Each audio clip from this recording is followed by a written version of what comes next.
Se abre el debate para la intervención sobre el tema. Preguntas que se ha puesto el profesor aquí en el aire. ¿Todo el mundo la tiene muy clara? ¿Todo el mundo lo tiene muy claro? Sí.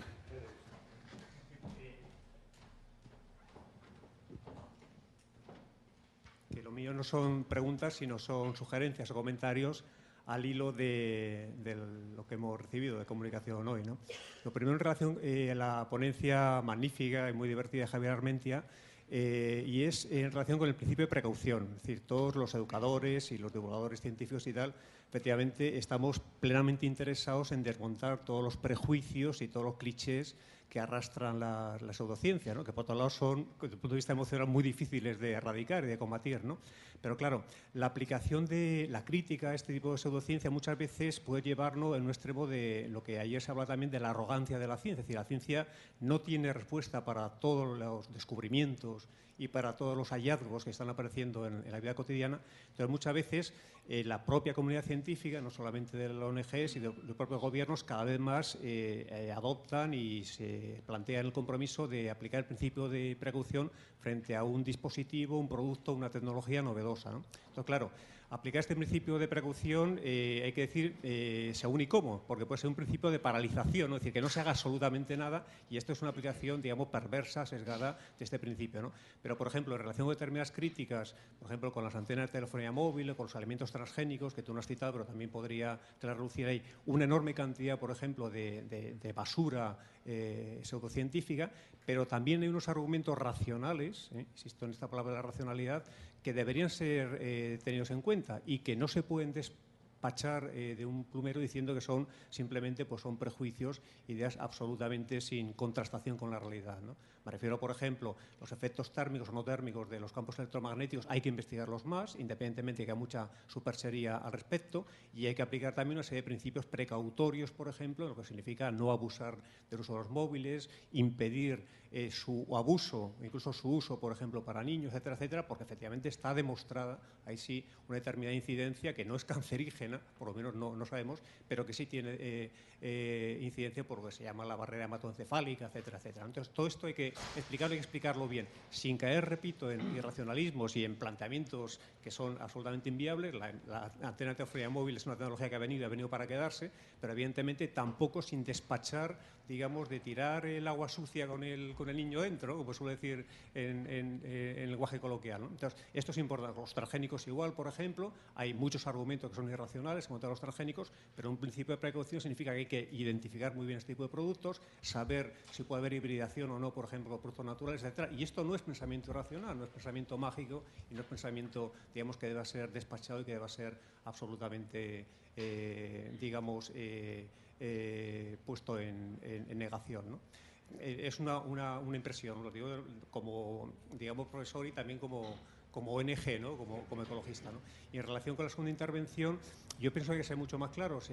Las jornadas del año pasado fueron muy instructivas, espero, o leccionadas al respecto en el sentido de lo que actualmente, por ejemplo, está literalmente cortocircuitando e impidiendo una auténtica educación científica en nuestros alumnos es lo que el profesor Tobeña el año pasado hablaba del pensamiento tóxico, es el pensamiento constructivista, del que hemos tenido aquí, por ejemplo, un ejemplo. Es decir, pensar ese espontaneísmo de los alumnos de que haciendo un remedio y una aplicación falsa y absolutamente caricaturesca del método científico en el aula van a adquirir, digamos, y llegar a las altas cumbres del conocimiento, está literalmente abocado al fracaso. Entonces, mientras no desmontemos la secta psicosociopedagógica, no es desgraciadamente solamente psicólogos, sino son pedagogos, son también sociólogos de la educación, que tienen literalmente secuestrado lo que es la capacidad de decidir en relación con el tratamiento que tiene que ser en la enseñanza de las ciencias y en la enseñanza general, la educación no levanta cabeza. Vamos, lo decimos los que tenemos experiencia, llevamos más de 30 años, por ejemplo, dando clase de forma ininterrumpida, ¿no? Y mientras tengamos esta secta que está literalmente limitando nuestra capacidad de autonomía,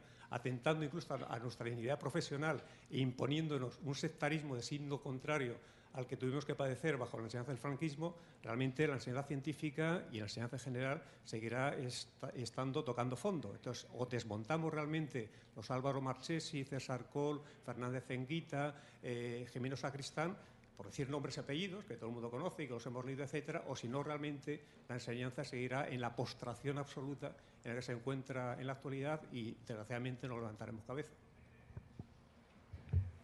Muchas gracias. ¿Quiere contestar? contestarle al... ¿Quiere contestarlo?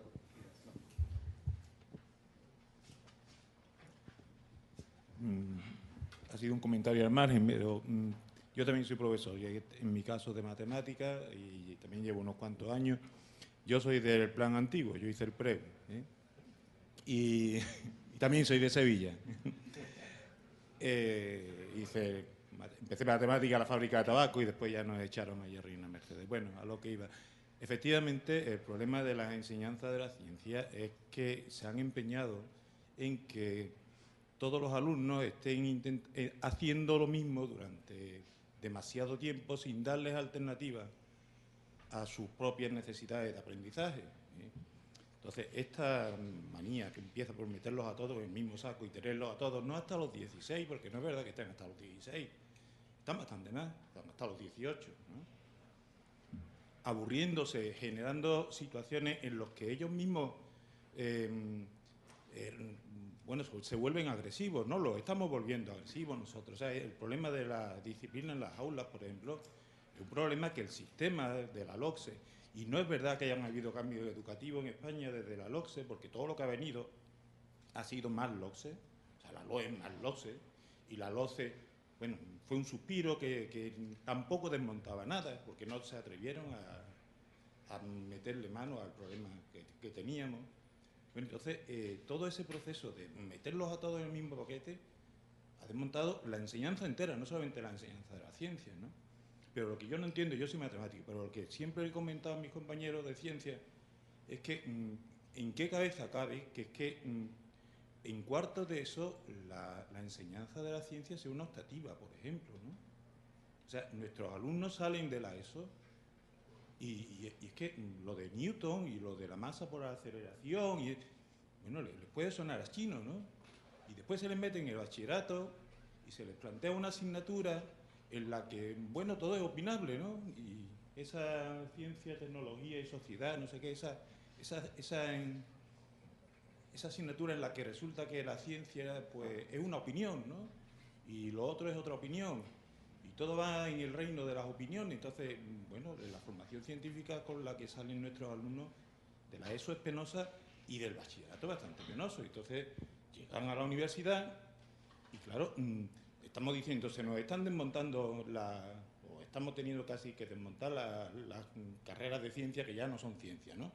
Las clásicas, matemáticas, física, química, etcétera, se están quedando sin alumnos.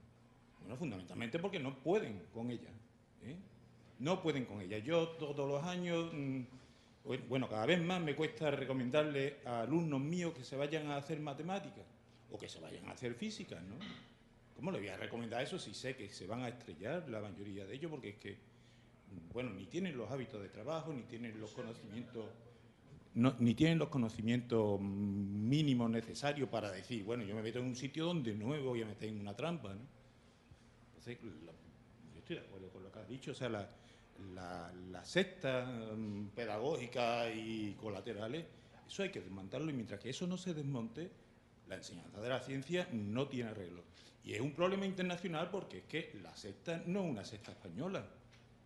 Es que eso, bueno, Pinker lo tiene denunciado, pero también lo tiene denunciado Bunge, o sea, la crítica al constructivismo, por ejemplo, de Mario Bunge, me parece clarísima. El libro que tiene escrito, que creo que es relativamente reciente, aunque en él ya todo es antiguo, ¿no? Sobre la psicología, ¿no? Creo que tiene que 4 o 5 años, ¿no? Que a lo mejor un poco más, no lo sé, yo lo leí entonces. Bueno, me parece que es clarísimo, ¿no? Mientras que toda esta situación no se arregle y creo que es un problema internacional, ¿no? No es solamente un problema de este país, la cosa se ve negra, ¿no? Muchas gracias. Tiene la palabra pedida y Manolo. 1, 2. Venga. Da igual. ¿Puedo hacer otra pregunta? Sí, con respecto a... Quería hacer un par de observaciones con respecto a lo de la enseñanza, que muchas veces los teóricos lo que hacen es crear como disyuntivas falsas, ¿no? Es decir, enseñas a aprender, ¿enseñas conceptos o enseñas a aprender? Dice, y ya puestos, ¿por qué no enseñamos a aprender a aprender? Quiero decir, ¿cómo se puede enseñar a aprender por oposición a enseñar conceptos? Porque una cosa, evidentemente, todos estamos de acuerdo en que la enseñanza memorística y todo eso no va a ninguna parte. Ahora bien, lo que no podemos pretender es que el alumno es el buen salvaje y que, protegido por toda esta comunidad benévola de profesores y de autoridades, el alumno en el aula vaya descubriendo el fuego, vaya descubriendo la rueda, vaya descubriendo el movimiento de los astros, porque eso no es así. Es decir, no hay diferencia en la realidad, en el mundo de la realidad, no hay diferencia entre aprender actitudes, como todo este lenguaje, y aprender conceptos. Porque lo que hace el conocimiento es que transmite, si se hace con éxito, transmite o despierta algo que es connatural a la especie, que es la curiosidad. Y es una curiosidad que el profesor, que la tradición dirige. No es una curiosidad en el vacío pedagógico, que en el fondo es en la inocencia del buen salvaje. La inocencia del buen salvaje adoctrinada por el comisario político, del que se ha hablado aquí. Es decir, aquí todo depende. Yo hablaba ayer de comisarios y del buen salvaje, y es eso. Es decir, por una parte está el comisario político que da las directrices, y por otra está el buen salvaje, que es el que en su playa aprende divirtiéndose, aprende a inventar el fuego, aprende, porque todo lo demás además lo aprende en cono, ¿no? Es decir, sin diferencias de concepto. Yo cuando mi hija, tengo 3 hijos y he visto la caída progresiva. Mi hija ya no estudió una cosa que se llama conocimiento del medio.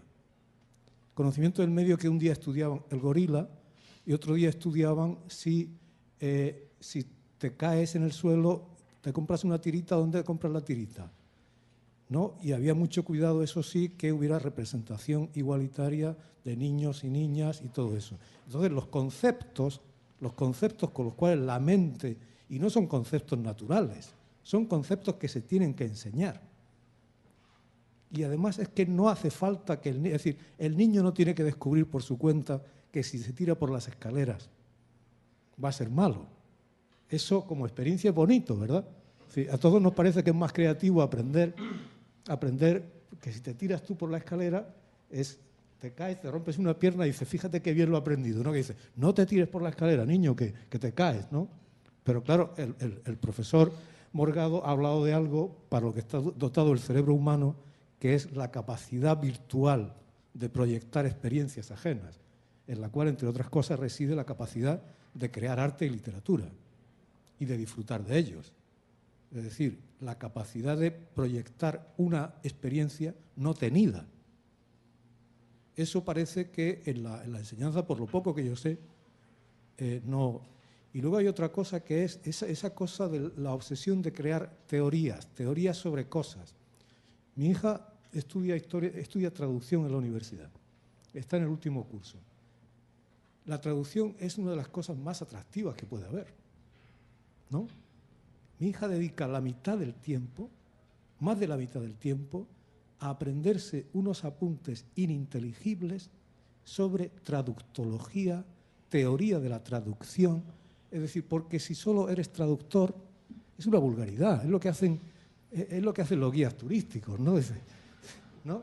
Pero si tú eres traductólogo, dices, pero vamos a ver, yo le digo a mi hija, pero a ti no te enseñan historia de la traducción, porque si enseñas historia de la traducción, tienes que enseñar la historia entera de la cultura.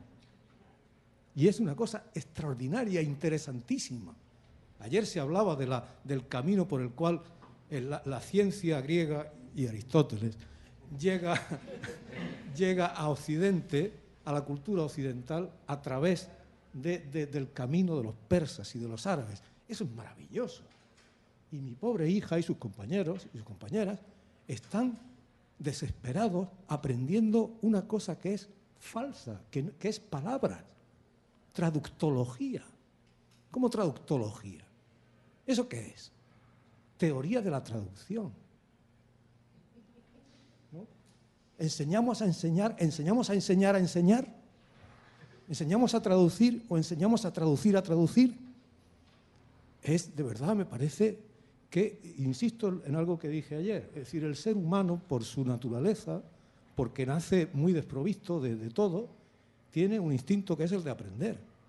Y paradójicamente hay presupuestos gigantescos y millones de personas dedicados a frustrar esa curiosidad. Porque claro, tanto decir, si es una ciencia o no es una ciencia, ¿por qué no nos conformamos con que las cosas sean un arte, sean un oficio? ¿Hacer guitarras es una ciencia? No, señor. Y es dificilísimo. Y requiere una vida entera. Ayer hablábamos de formas de conocimiento y yo citaba unos mapas que hay en el Museo de Historia Natural de Nueva York, que son los mapas que usaban los polinesios para navegar. Es decir, esto es una hazaña tecnológica, para navegar por toda Polinesia, no llevándose por las corrientes y no con la Kon-Tiki ni nada de eso, con un conocimiento muy cuidadoso de las corrientes, de las estrellas y todo eso. Y esos mapas estaban hechos con cañitas, son como una especie de laberintos de cañas con conchas y con guijarritos, ¿no? Eso lo llevaban ellos en esos catamaranes extraordinarios. Es decir, ahí había un conocimiento y de eso no es ciencia, ni falta que le hace. Es un arte, es una cosa basada en la experiencia, ¿no? Pero lo que tenemos nosotros no es ni la ciencia ni la autoridad, digo la autoridad en el sentido más noble de la palabra. La autoridad es simplemente una cuestión económica, es la capacidad atesorada por nuestra especie, gracias, entre otras cosas, al lenguaje. Gracias al lenguaje no necesitamos descubrir por nosotros que si vemos un tigre, bueno, eso es más emocional, ¿no? Pero bueno, otras cosas, ¿no? Gracias al lenguaje podemos acumular, podemos heredar y transmitir la experiencia. Y yo creo que hay, de verdad, una conspiración, y con todo mi respeto hacia el trabajo de todo el mundo, una conspiración para que eso se frustre, ¿no? Bien, creo que tenía la palabra.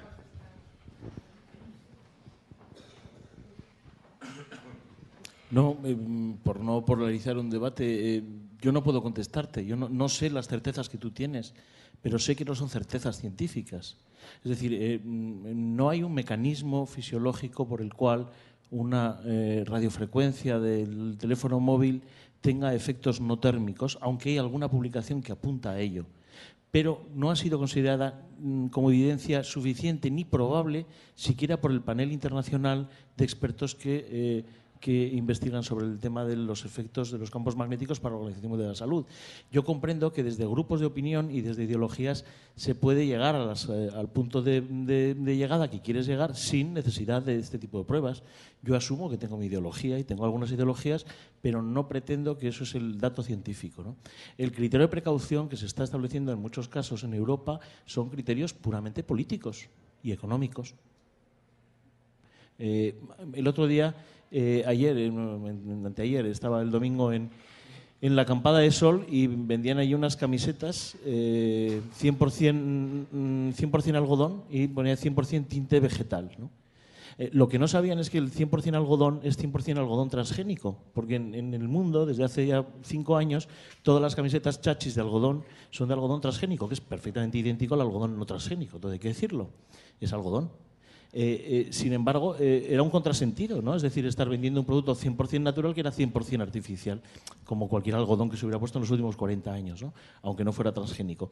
Es decir, posiblemente estamos disfrazando de ideología, de ciencia, aquello que es ideología. Yo creo que es algo que se comentó ayer. Mi opinión, ya digo, sin más. Sí, tiene la palabra. Sí, yo quería comentar simplemente. No, simplemente quería comentar algunas cosas. Estaba aquí en la mesa esta porque, en principio, yo cuando terminé la carrera, yo hice las oposiciones de instituto y estuve 2 años, casi 3, hasta que pedí excedencia para ir a la agencia EFE, profesor de física y química. Y bueno, ya hace bastante tiempo, pero me sigo considerando profesor de instituto, profesor de ciencia. Pienso que muchos hemos hecho las oposiciones básicamente, por ejemplo, por 2 razones. Primero, porque eran unas oposiciones que estaban al alcance de cualquiera es decir, hay otras oposiciones como las de pues a lo mejor juez o ese tipo de cosas, que tienes que tener una renta determinada para poder sobrevivir durante mucho tiempo preparándote esas oposiciones con un preparador, con lo cual ahí hay una especie de selección económica, y en la propia universidad también hay una selección económica, porque las becas, en mi caso, por ejemplo, además mi padre se había prejubilado. Yo no podía, me dieron la beca FPU y yo no podía vivir con la beca. Es decir, es que era mejor sacar la oposición. Y luego pedí una excedencia cuando saqué otra en la agencia EFE, ¿no? Es decir, eso me da una, en fin, no mucha, pero una pequeña autoridad para ver un poco que sí que hay muchísimos problemas en la enseñanza de la ciencia. Y a pesar de que ahora doy justamente lo contrario, o sea, ahora doy letras porque doy técnicas de reporterismo y doy periodismo, bueno, todavía recuerdo aquella circunstancia. A mí me parece, por ejemplo, que hay varios elementos que son en la enseñanza en España que son peligrosos. Por un lado, Javier, por ejemplo, es un muy buen, además yo conozco trabajos de él, es muy bueno en didáctica, pero es muy bueno porque es físico. Pero es que hay muchísimos profesores de didáctica de la ciencia que no han estudiado ciencia, porque el llegar, y como hay muchos profesores de periodismo científico que tampoco han estudiado ciencia. Es decir, porque tú llegas de una determinada manera. Y ahí hay un problema de la propia universidad que yo ayer bromeaba, pero no sé si es broma o no broma con Javier Armentia, respecto a escribir un libro en su colección sobre la Universidad Vallatimo, ¿no?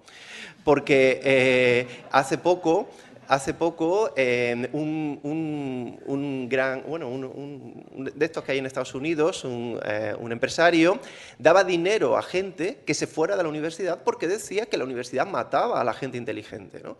Es decir, pues que es verdad que estamos haciendo unas estructuras y superestructuras de gente que está cogiendo un poder determinado y que se está erigiendo en el que es quien tiene que hacer las cosas. Yo no me explico que un licenciado en periodismo se pueda considerar mejor periodista de tribunales que un licenciado en Derecho.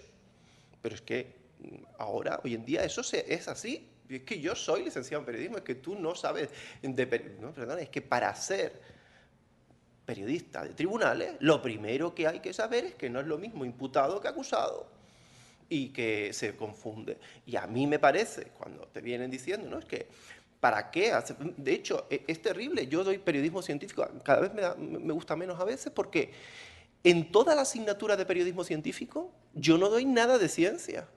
Yo doy que es la revista Nature, que es el CSIC, que sí, que el CSIC es un sitio donde hay científicos y que las universidades también, y lo que significa el reportaje y la diferencia entre la crónica y el reportaje, pero allí nadie sabe lo que es un gen, ni lo que es un átomo. Entonces, y esta gente es la que va, en teoría, a acceder a eso, ¿no? Y eso a mí me sigue pareciendo, y a pesar de que sea duro decirlo, yo no tengo claro que se estén haciendo en las universidades los adecuados planes de estudio. Ahora con Bolonia considero que ha habido un retroceso en muchas titulaciones. La mía, por ejemplo, que antes era Ciencias de la Información, ahora ya no se llama así, ahora se llama Periodismo y Comunicación Audiovisual para tener dos distintas y tener más gente. Pero no nada. ¿Y en Comunicación Audiovisual qué dan? ¿Aprenden a hacer cine? No, teoría del cine, teoría de la imagen, teoría... Y al final tienen un bombo en la cabeza que les quita las ganas de hacer cine, que a lo mejor algún día la tuvieron. Y entonces yo digo, ¿y eso por qué existe? ¿Por qué existe? ¿Y por qué no se le hace algo?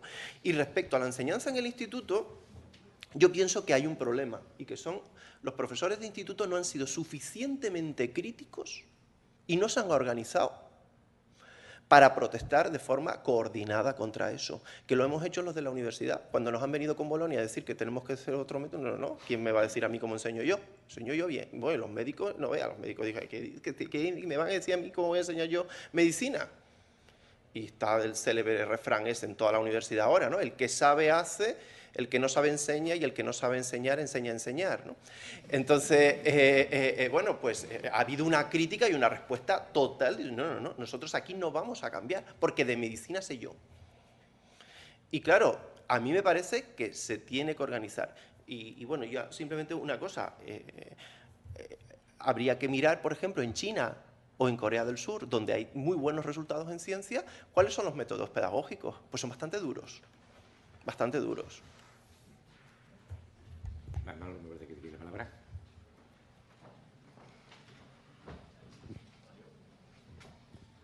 Yo no quería hablar hoy porque hablé mucho ayer. No, hablo en serio, ¿no? Y de verdad no quiero dar más la tabarra de la justa, ¿no? Lo que ocurre es que, por lo pronto, estoy de acuerdo con vosotros, y en particular contigo, al 100%, ¿no? Pero lo que quería era remarcar brevemente algunas cosas, ¿no? Primero, creo que sois conscientes, pero por si acaso lo remarco, de la gravedad de la situación. Es muy, muy grave. Esto ya no vale el plañiderismo. No sé si me explico. Nos estamos jugando el futuro. Como país e incluso a otros niveles, yo creo que incluso europeos. Pero mientras que otros países europeos están reaccionando, aquí todavía no. Y esto ya se acabó la broma, creo yo, ¿eh? Y por lo tanto, esto que dice Carlos es verdad. El plañiderismo ya debe ser historia y os tenéis que organizar, los que seáis profesores, pero con mucha firmeza. Esto no puede seguir así. Segundo lugar, insisto, os recomiendo, porque yo creo que el proceso en el que hay que entrar tiene que ser de acción ya. Os recomiendo un artículo de un compañero vuestro y mío también, que escribe hoy en El País, en una cuarta, que estaréis de acuerdo con él o no, pero por lo menos empieza a dar una idea y el camino para hacerlo. Vamos a discutir sobre eso y si se puede, se hace. Y si no, se discute, pero para hacerlo, porque no tiene nada que ver con todo la trayectoria que ha habido hasta aquí. Y ahora os voy a dar un par de experiencias, una sueca y otra mexicana. En la de México estoy además muy contento, ¿no? Porque el librillo ese que habéis visto ahí, yo hice un librito sobre los 10 experimentos más bellos de la física, ¿no? Entonces recibí un correo de la universidad de una profesora de la UNAM que querían hacer unos folletos sobre cada uno de esos 10 experimentos, con experimentos para niños y que los iban a repartir gratuitamente en las bocas de metro. ¿Que cuánto cobraría yo por derechos de autor? Por supuesto le dije que nada, ¿no? Entonces esos libritos se empezaron a hacer, me los iban mandando, yo los corregía y demás. Los pagaba el Estado, o sea que era gratuito. Y en lugar ya de repartirlo por el metro, empezaron montones de maestros, en particular los rurales, a hacerlo, a adoptarlo. Y después hacían unas bolsas. Bueno, entonces se extendió tanto, tuvieron tanto éxito que las tiradas eran ya de cientos de miles de ejemplares, ¿no? Entonces, en reconocimiento a mí, me llevaron allí y yo hablaba, me pasearon por todo México para hablar con los maestros, no con los niños, ¿no? Y empezaban ya, cuando yo estuve allí, a repartir unas bolsitas de plástico con pelotitas de ping-pong, con esponjas, con elásticos, me parece que costaba algo así como, no llegaba a €1 cada bolsita, para reproducir experimentos. Y cuando yo iba a un sitio, pues los maestros rurales iban allí, yo les daba la charla, ¿no? Y ellos contaban cómo los niños habían hecho esos experimentos en sus escuelas, ¿no? Incluso llevaban estadísticas con perdón, etc. Bueno, ¿qué quiero decir con todo esto? Que en México están tratando de inventar. ¿Me explico? Se han metido en un proceso en el que esto de las bolsitas y de los experimentitos y todo esto podréis ridiculizarlo todo lo que queráis, da igual, pero están moviéndose, están haciendo cosas. Ellos son conscientes de que el Estado tiene que actuar de alguna manera y lo están haciendo. Entonces, claro, esta agitación que tienen ellos es lo que yo creo que hace falta aquí, porque los profesores, y ahora va la provocación para vosotros en España, seguro que os ha pasado como a nosotros en la universidad, nunca hemos vivido mejor, nunca hemos vivido mejor. Nada, los profesores de la universidad es cuando más ganamos, cuando menos exigencia tenemos, cuando más esto, y entonces tenemos un nivel acomodaticio que nos impide pelear. Y esto que están haciendo en México es una cosa, o lo que viene hoy en el país, que deberíamos de debatirlas todos, pero no los psicopedagogos, con perdón, el psicopedagogo hay que echarlos. O sea, no, han fracasado, porque si el sistema, estamos de acuerdo que ha fracasado, pues hay que sustituirlos por otros. Y ese otro tiene que ser un movimiento de base que por eso he contado lo de México. Y en Suecia lo que ha ocurrido es que se ha saturado la universidad. Vamos a pensar también en eso. Yo no doy receta porque no tengo ni idea, eso sois vosotros, pero en Suecia se llegó a saturar las universidades y los centros de investigación. Y entonces ha habido un flujo, muchos compañeros míos y eso, que es muy original, y han sido que doctores, magníficos doctores de investigación de vanguardia, han ido a las escuelas a enseñar a los institutos, porque ha habido remodelaciones, ha habido institutos que han cerrado, y cantidades. Si vierais el revulsivo que ha sido eso, por lo visto, para las escuelas rurales suecas, ha sido impresionante, nadie se lo esperaba, ha sido una cuestión laboral. Pero de pronto tú tienes ahí un doctor en biología molecular, un doctor en ingeniería de no sé qué, enseñándole a los niños.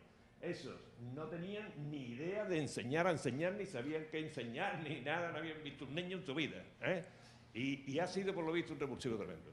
Con estas tres cosas, la del país, lo de México, lo de Suecia, que son tan dispares, como podréis ver cuando leáis lo del país, es lo que me parece que hay que hacer. O sea, moverse en la dirección que sea. Los que tenéis experiencia tendréis que marcaros y equivocaros todo lo que sea, pero no estéis en manos de gente que durante los 30 años de democracia han fracasado. Muchas gracias. No, era una aclaración, y es que se están moviendo o no estamos moviendo. Quiero decir, en Andalucía, por ejemplo, está APIA, ¿no?, la Asociación de Profesores de Institutos, ¿no?, que mantiene un discurso muy crítico sobre todo esto, ¿no? Pero es que también existe una federación a nivel del Estado español, ¿no?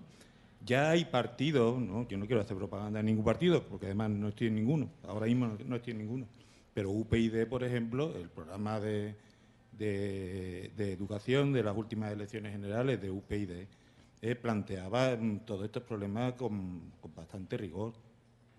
O sea, que yo creo que decir que aquí no nos estamos moviendo, que todo esto está pues parado, que nos están comiendo el terreno, hombre, yo creo que ya hay una reacción. Yo creo que esto es un camino en el que se ha tocado fondo y que, vamos, ya veremos dónde termina, porque, en fin, afortunadamente también estamos en un país democrático y ahora no podemos oír cuatro iluminados diciendo ahora lo que hay que hacer es no sé qué y otros iluminados sustituir a los iluminados anteriores. No, yo creo que ese no es el tema, ¿no? Yo creo que es un proceso de renovación, en el que hay que enterrar muchas cosas, porque hay que enterrar muchas cosas, y hay que desenterrar algunas cosas que estaban muy bien.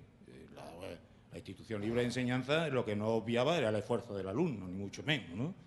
Entonces, cosas, por ejemplo, la institución libre de enseñanza, sin embargo, nos la traen a la palestra cuando interesa plantear las cosas políticamente correctas, ¿no? Pero cuando hay que resucitar el esfuerzo, pues entonces ya no, ¿no? Entonces, bueno, nada, simplemente que nos estamos moviendo, ¿eh? Lo único que ocurre es que el movimiento empieza con mucha inercia y habrá que ver hasta dónde llega. Muy bien.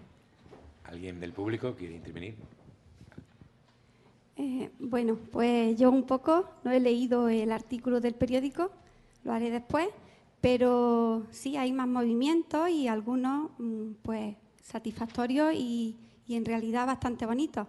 En Cádiz este año se ha celebrado la 6ª edición, el 6º encuentro de alumnado investigador, y 300 chicos con actividades de investigación que sus profesores, como buenamente hemos podido, muchas horas de trabajo que hemos compartido y que gratificante, no, maravilloso. Y ese es un movimiento y está desde dentro y ha sido aquí en Cádiz, en San Fernando, con el Instituto Botánico de Centro Anfitrión, y todas las demás ediciones, todas han sido en Cádiz. Con lo cual, un movimiento dentro, y ha venido gente de otras partes de España, pero la mayoría hemos sido gaditanos. Eso por un lado. Tampoco conocía esa experiencia de México tuya, pero con respecto a también la de Suecia, pues sí que al centro en el que trabajo, pues hemos tenido la fortuna también de invitar a gente de Rota, que son investigadores. Pedro Real está en el Centro de Células Madre, en Granada, y como es roteño y estudió en el centro en el que yo imparto, pues ha venido y ha hecho y ha pasado y es roteño y ha estudiado allí, y los chicos se lo han encontrado por la calle en Navidad y súper contentos. Mira, maestra, que lo he visto. Y Juan Carlos Galindo también, que estuvo contándoles cómo el viaje en el Hespérides, como en la Antártida, y fue fascinante. Pero el pequeño o el principal problema que yo, como docente de ciencia y vocacional, yo hice biológica en Granada y me presenté a mis oposiciones por eso de que a mí me gustaba enseñar y quería hacerlo, y un año suspendí, otro aprobé, y compruebo y he visto, he trabajado en distintos centros, pues que por supuesto prácticamente ninguno hemos sido enseñados a enseñar, con lo cual pues lo intentamos hacer lo mejor posible, pero hay gente que ni siquiera les gusta enseñar, y eso es gravísimo. Eso es gravísimo, porque los chiquillos que caen en esas manos pues detestan las cosas. Y ¿por qué no damos esa confianza o cobijo que la pedagogía, la psicopedagogía nos podría dar a los que intentamos enseñar, ya que no la conocemos? Pues yo, bueno, pues mi pequeña o gran formación que he intentado tener, ya que no la hice con pedagogía, pues yo leo y veo modelos teóricos que en ningún caso, en mis 18 años de experiencia, puedo reproducir ni veo entre mi alumnado, que va de primero de ESO a segundo de bachillerato. No va, no reproduzco ninguno, o es una cosa tan teórica, que de eso a lo que hacemos, a lo que pasa, es un abismo. Es decir, es inútil, lo siento. Entonces, esa viabilidad no está.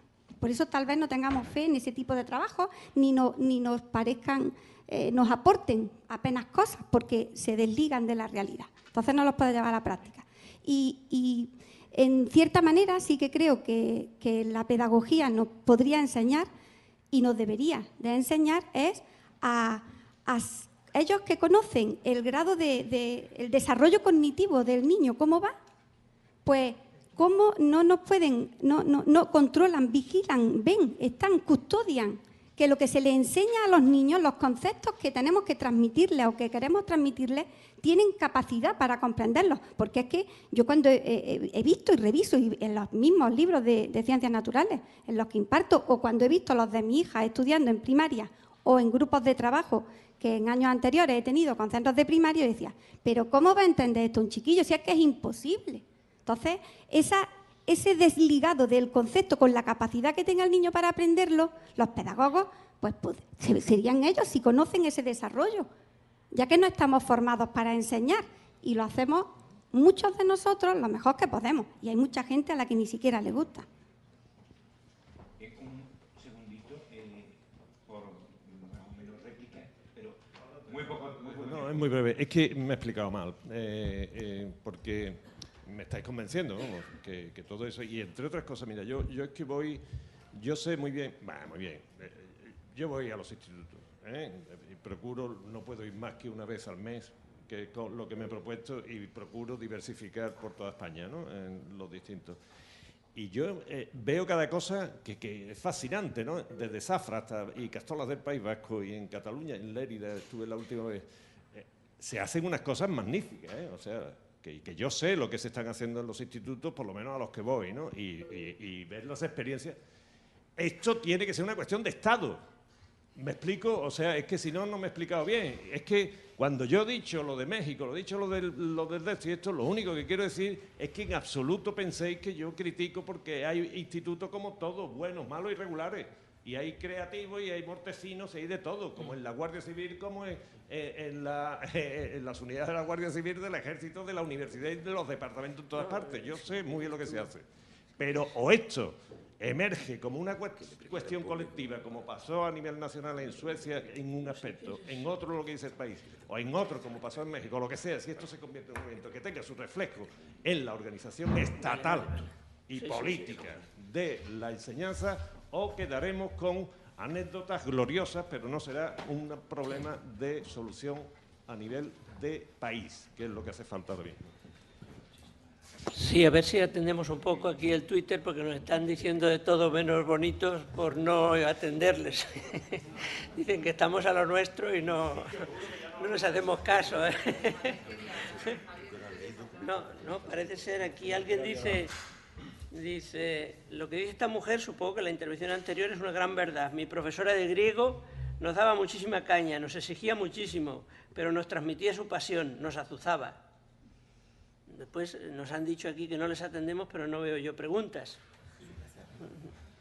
A ver, más arriba, a ver, espera. A ver si, espera. No, esto no, a ver. No sabes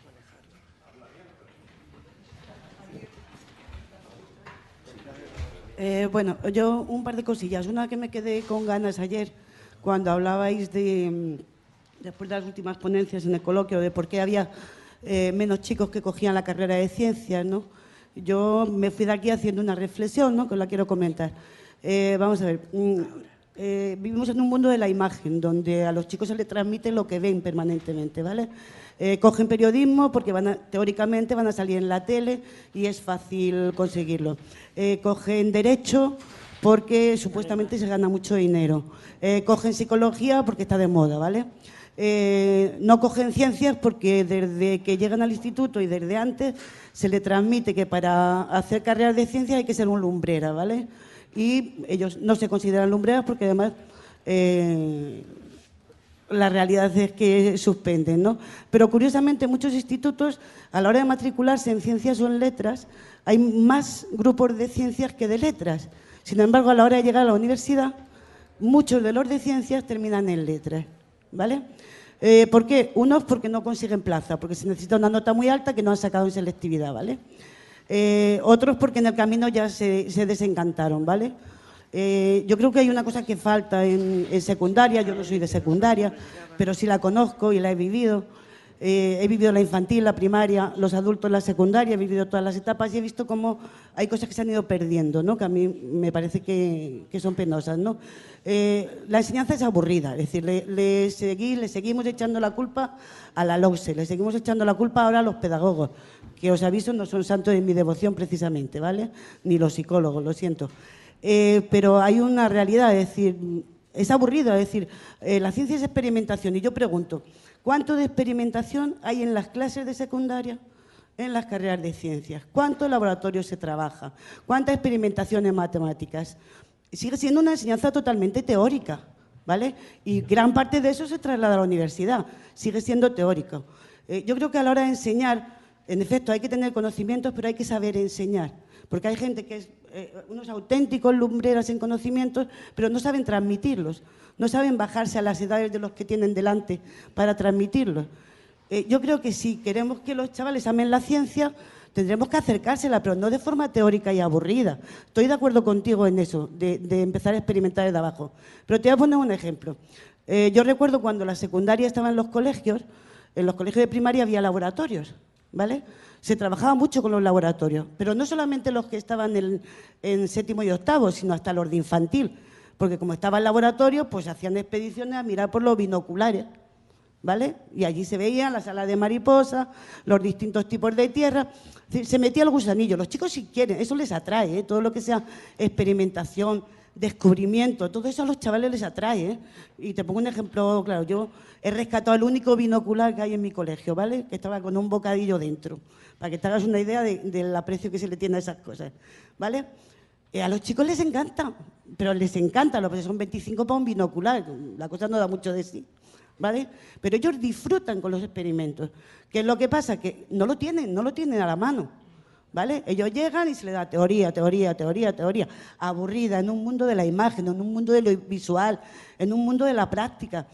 No les llega, no les estamos haciendo llegar ese interés, pero no podemos echar la culpa ni a pedagogos ni a la LOCSE, que la tienen en su parte. Incluso yo creo que hay maestros que se le ocurran, maestros, ¿vale? Hay maestros que trabajan en esa línea, pero son maestros, son casos aislados, no es el sistema, ¿vale?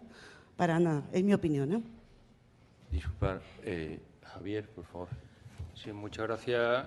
Me alegra de ver la diversidad de opiniones. Creo que estamos todos de acuerdo que hay problemas estructurales, llámese LOCSE o lo que se quiera llamar, pero hay problemas individuales, es decir, que no podemos utilizar a LOCSE como coartada para no implicarnos.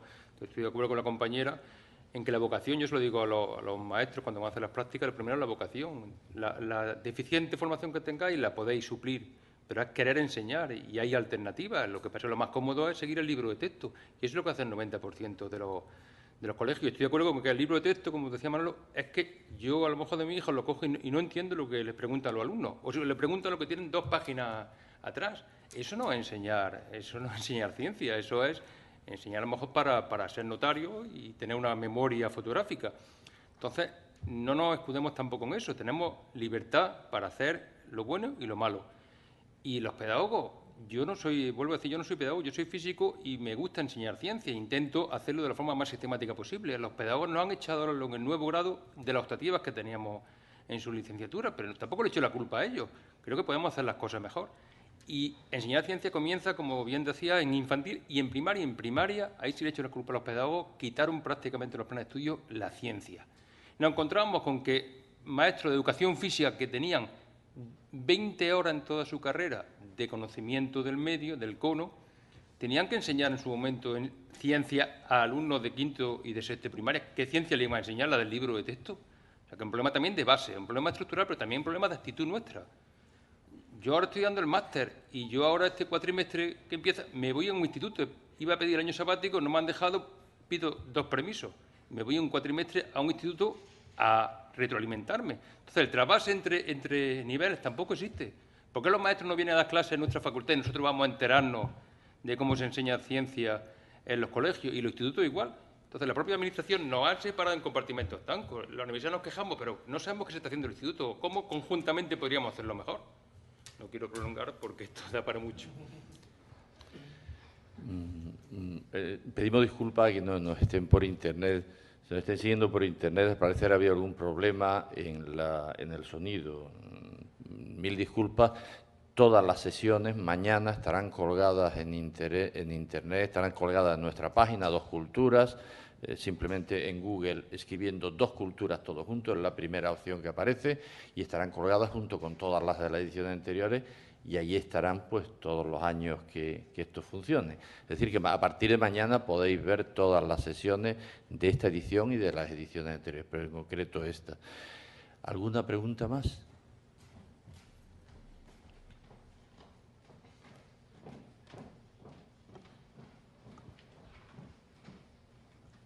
Hola, lo mío más que una pregunta es un comentario a título de estudiante, que yo creo que el problema, que hasta hoy no había oído hablar del tema de la vocación, que creo que es lo que hace que el mundo, entre comillas, vaya funcionando en este sentido, sería que yo creo que el problema es que vivimos en una sociedad acomodada, que como se comentaba ayer, por ejemplo, es mucho más fácil buscarte un trabajo en el cual no se considera que haya tanto sacrificio, porque yo tengo muchos compañeros que acaban una licenciatura que no tiene nada que ver con magisterio, y directamente ocurre eso, se ponen a hacer el CAP pensando simplemente en ser funcionarios, que igual habría que hacer el concepto de ciencia de investigación algo más atractivo desde la base directamente, para que tú no estudies una carrera porque la has empezado, la has terminado, porque ya la has llevado, para luego acabar haciendo otra cosa totalmente distinta a lo que como tal es mi opinión, vamos. No sé si se me entiende. No, yo simplemente creo que eso se remediaría si hubiera un grado de profesor de ciencias.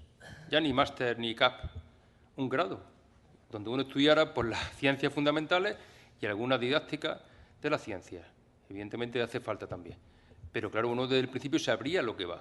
El problema es que ahora se mete uno, cuando yo ponía, ¿por qué se mete una profesora? Que se lo pregunte cada cual.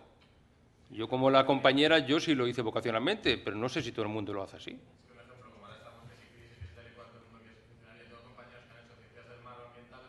Claro, mucho. Sí.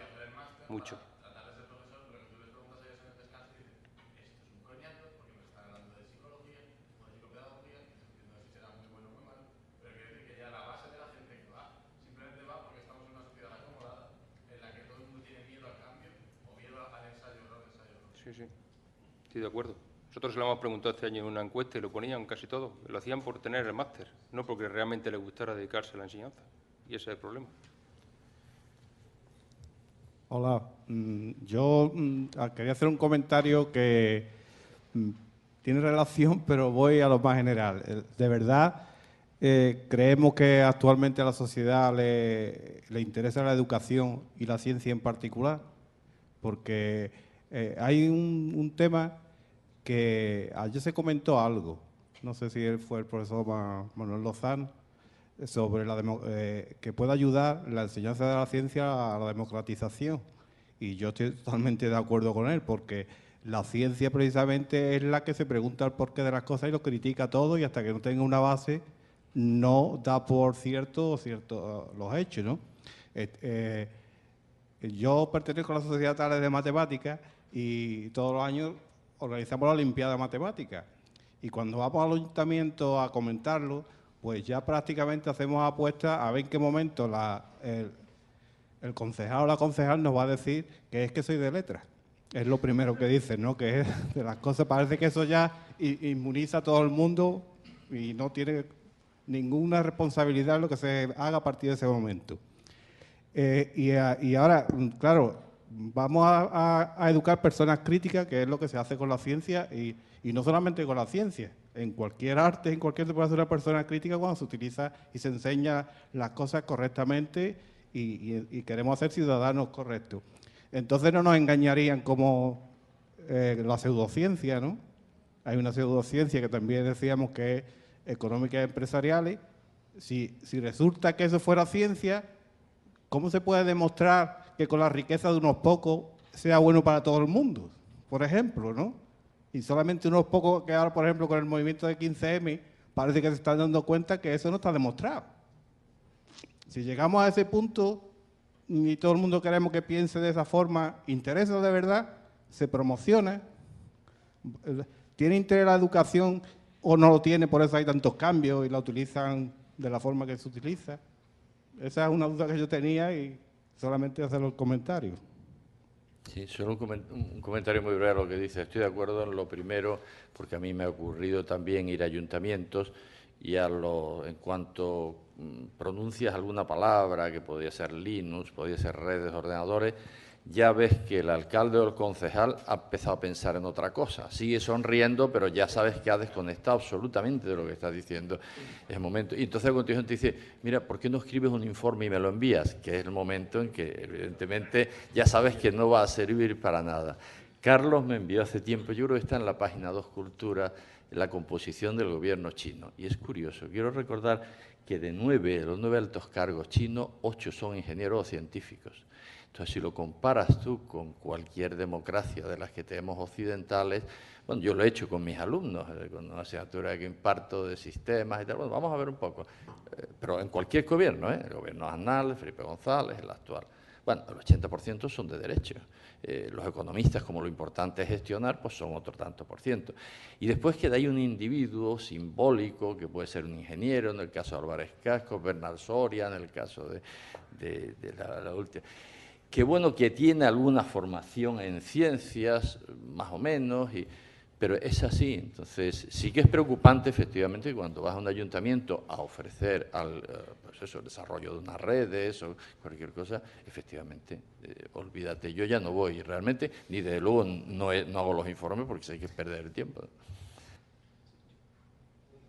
Quería responder porque sí que es cierto que hay un desinterés, pero efectivamente yo creo que el desinterés, y bueno, no voy a hacer publicidad de mi libro, pero realmente el desinterés es occidental y es un desinterés básicamente relacionado, desde mi punto de vista, puede que no sea tanto con los sistemas, vamos, es mi hipótesis y que un poco he defendido fuera, ¿no?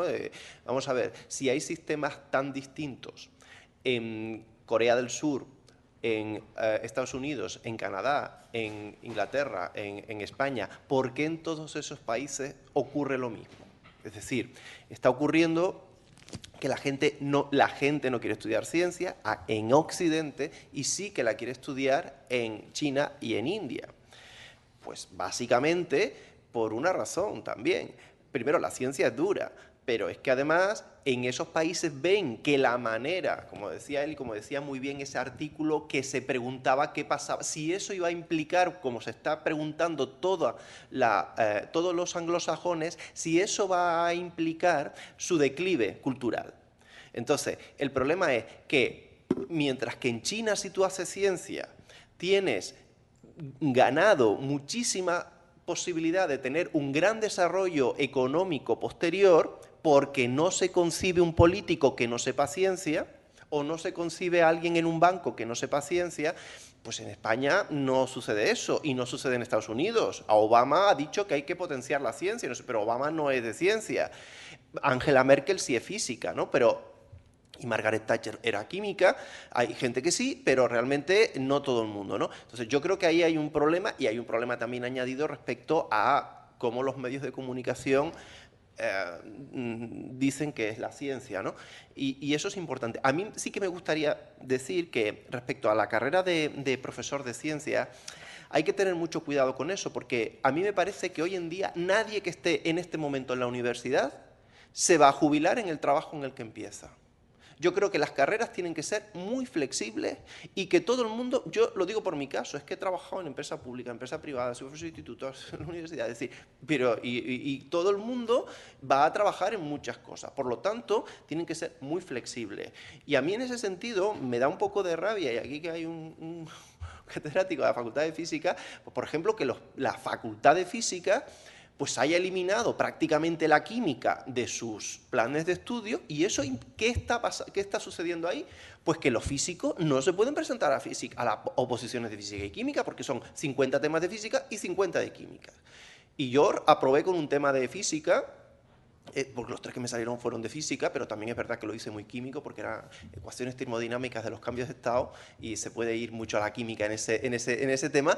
Pero yo recuerdo un chaval que estaba conmigo justo delante de mí, que le tocaron los 3 de química, y que me acuerdo que dijimos, oye, ¿por qué no nos los cambiamos? No, esto es así, ya está, ¿no? Porque claro, él estaría encantado de hacer alguno de los 3 de física, yo estaba encantado de hacer alguno de los 3 de química, pero yo lo saqué adelante.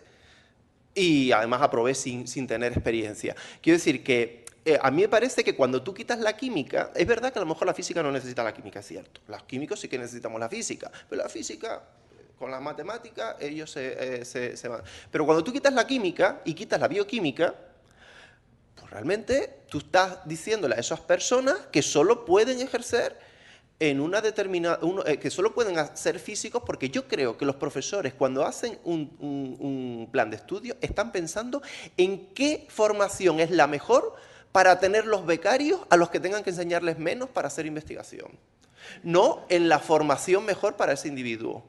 Y a mí me parece que todas las facultades que hayan quitado la química y la biología, las facultades de física, la química y la biología, pues obviamente se ve que esas facultades, claro, y ahí sí que estoy entonces de acuerdo con Javier, de que obviamente es que esa gente que está estudiando física de forma tan profunda, pues es que claro, también puede haber ahí un diferencial. Fíjense una cosa, una de las causas que dicen los de recursos humanos por las cuales una persona se puede deprimir en su trabajo es por la sobrecualificación. Es decir, no es verdad que un veterinario sea el mejor carnicero.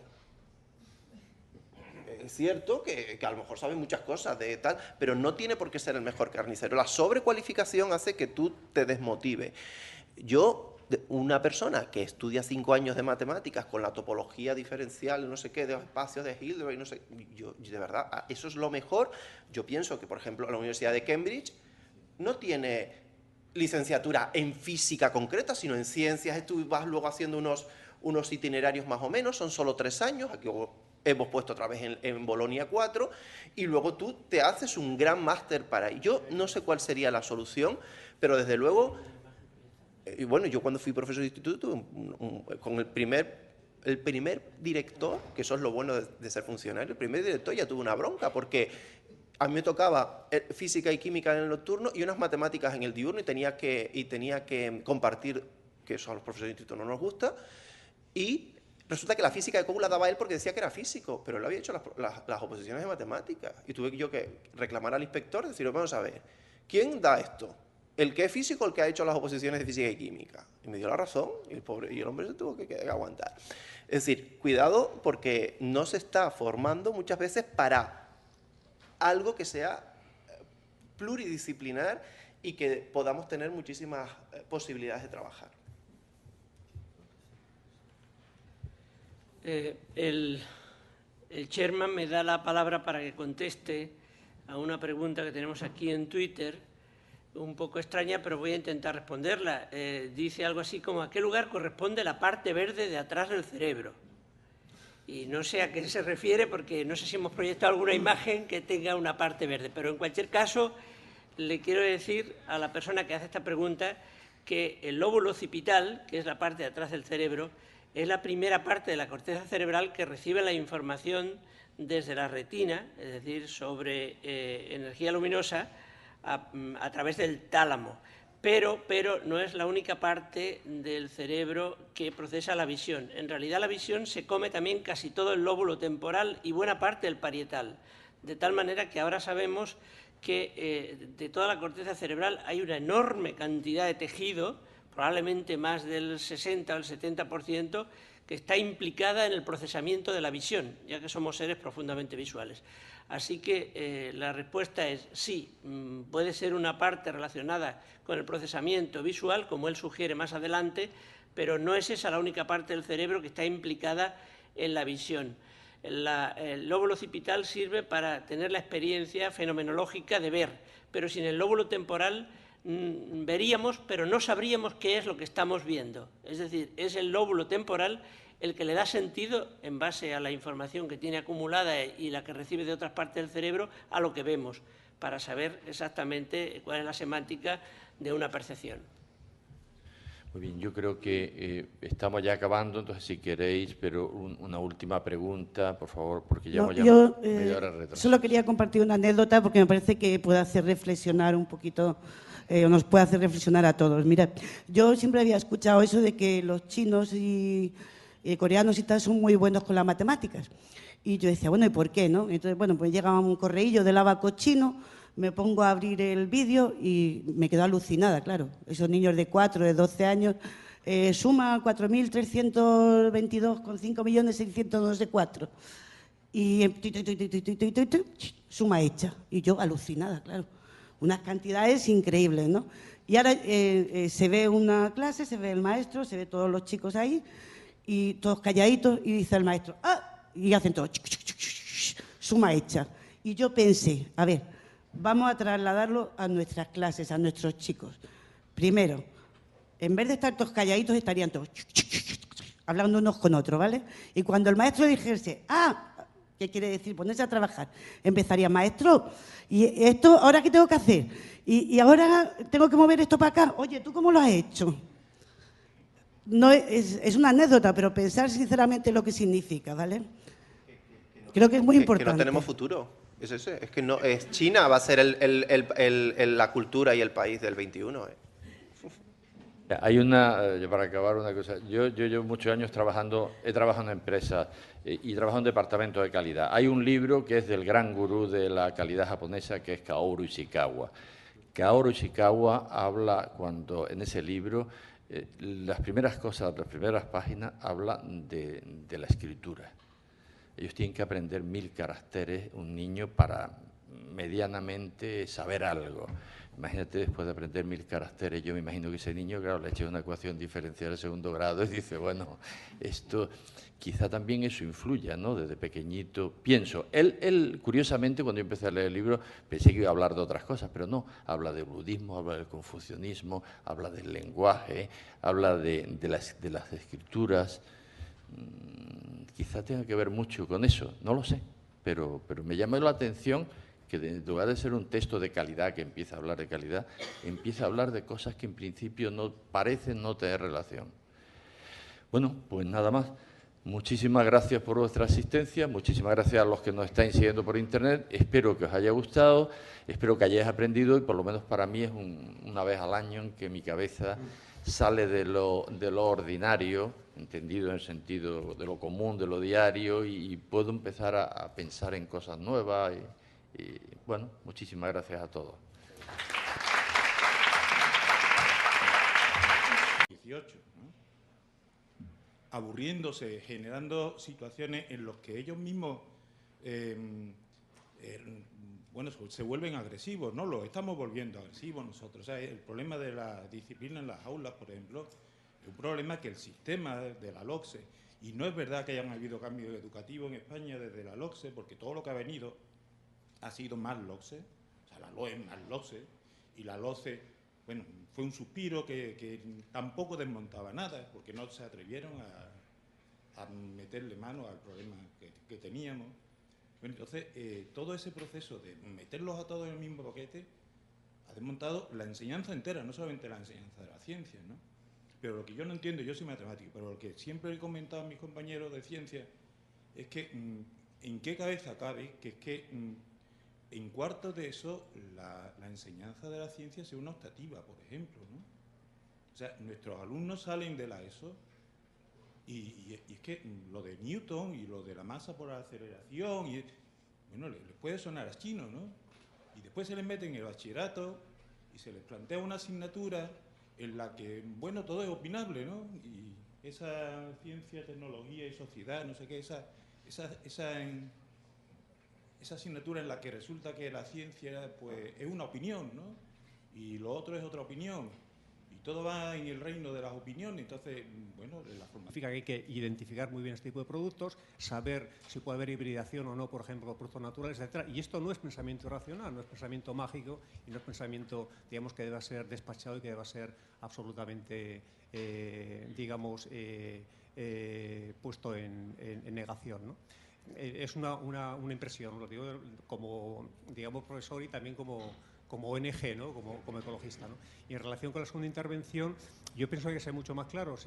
Las jornadas del año pasado fueron muy instructivas, espero, o leccionadas al respecto, en el sentido de lo que actualmente, por ejemplo, está literalmente cortocircuitando e impidiendo una auténtica educación científica en nuestros alumnos es lo que el profesor Tobeña el año pasado hablaba del pensamiento tóxico, es el pensamiento constructivista, del que hemos tenido aquí, por ejemplo, un ejemplo. Es decir, pensar ese espontaneísmo de los alumnos de que haciendo un remedio y una aplicación falsa y absolutamente caricaturesca del método científico en el aula van a adquirir, digamos, y llegar a las altas cumbres del conocimiento, está literalmente abocado al fracaso. Entonces, mientras no desmontemos la secta psicosociopedagógica, no es desgraciadamente solamente psicólogos, sino son pedagogos, son también sociólogos de la educación, que tienen literalmente secuestrado lo que es la capacidad de decidir en relación con el tratamiento que tiene que ser en la enseñanza de las ciencias y en la enseñanza general, la educación no levanta cabeza. Vamos, lo decimos los que tenemos experiencia, llevamos más de 30 años, por ejemplo, dando clase de forma ininterrumpida, ¿no? Y mientras tengamos esta secta que está literalmente limitando nuestra capacidad de autonomía, atentando incluso a nuestra dignidad profesional e imponiéndonos un sectarismo de signo contrario al que tuvimos que padecer bajo la enseñanza del franquismo, realmente la enseñanza científica y la enseñanza general seguirá estando tocando fondo. Entonces, o desmontamos realmente los Álvaro Marchesi, César Coll, Fernández Enguita, Jimeno Sacristán, por decir nombres y apellidos, que todo el mundo conoce y que los hemos leído, etcétera, o si no, realmente la enseñanza seguirá en la postración absoluta en la que se encuentra en la actualidad y, desgraciadamente, no levantaremos cabeza. Muchas gracias. ¿Quiere contestarle al...? ¿Quiere contestar?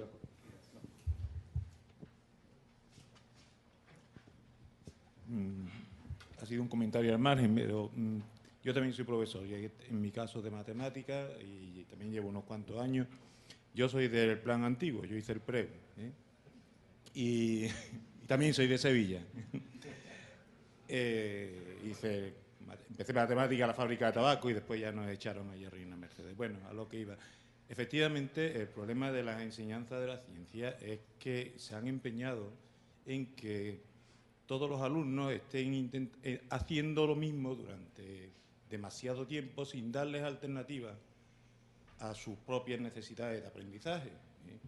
Entonces, esta manía que empieza por meterlos a todos en el mismo saco y tenerlos a todos, no hasta los 16, porque no es verdad que estén hasta los 16, están bastante más, están hasta los 16. Hay que decir según y cómo, porque puede ser un principio de paralización, ¿no? Es decir, que no se haga absolutamente nada, y esto es una aplicación, digamos, perversa, sesgada de este principio, ¿no? Pero, por ejemplo, en relación con determinadas críticas, por ejemplo, con las antenas de telefonía móvil, con los alimentos transgénicos, que tú no has citado, pero también podría relucir ahí una enorme cantidad, por ejemplo, de basura pseudocientífica, pero también hay unos argumentos racionales, insisto en esta palabra de la racionalidad, que deberían ser tenidos en cuenta y que no se pueden despachar de un plumero diciendo que son simplemente pues, son prejuicios, ideas absolutamente sin contrastación con la realidad, ¿no?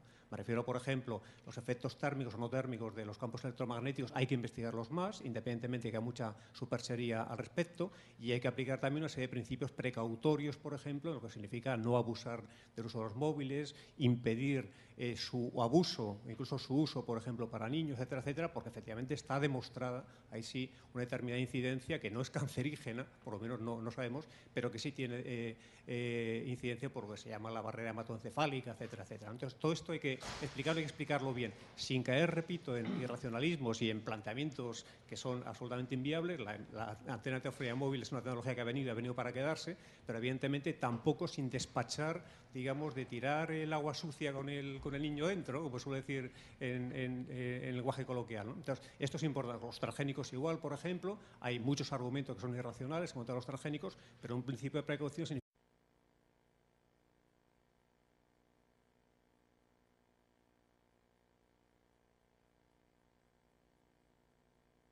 Se abre el debate para la intervención sobre el tema.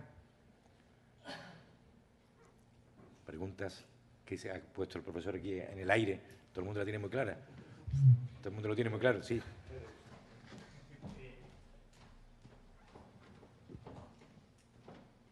Que lo mío no son preguntas, sino son sugerencias o comentarios al hilo de lo que hemos recibido de comunicación hoy, ¿no? Lo primero en relación a la ponencia magnífica y muy divertida de Javier Armentia, y es en relación con el principio de precaución. Es decir, todos los educadores y los divulgadores científicos y tal, efectivamente, estamos plenamente interesados en desmontar todos los prejuicios y todos los clichés que arrastran la pseudociencia, ¿no? Que por otro lado son, desde el punto de vista emocional, muy difíciles de erradicar y de combatir, ¿no? Pero claro, la aplicación de la crítica a este tipo de pseudociencia muchas veces puede llevarnos en un extremo de lo que ayer se habla también de la arrogancia de la ciencia. Es decir, la ciencia no tiene respuesta para todos los descubrimientos y para todos los hallazgos que están apareciendo en la vida cotidiana. Entonces, muchas veces la propia comunidad científica, no solamente de las ONGs y de los propios gobiernos, cada vez más adoptan y se plantean el compromiso de aplicar el principio de precaución frente a un dispositivo, un producto, una tecnología novedosa, ¿no? Entonces, claro, aplicar este principio de precaución